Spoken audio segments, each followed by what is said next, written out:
Public judicial corruption, conspiracy, coercion defamed, bullied my children.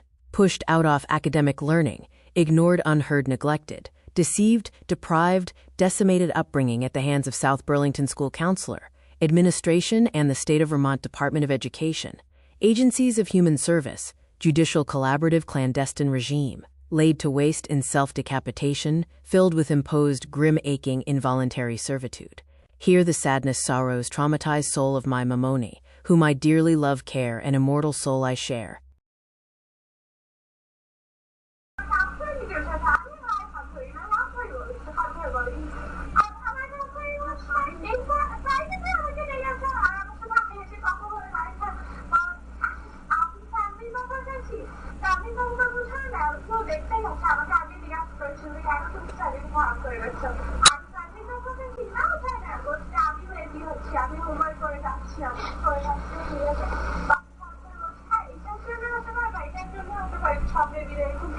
Just like it's really quiet on the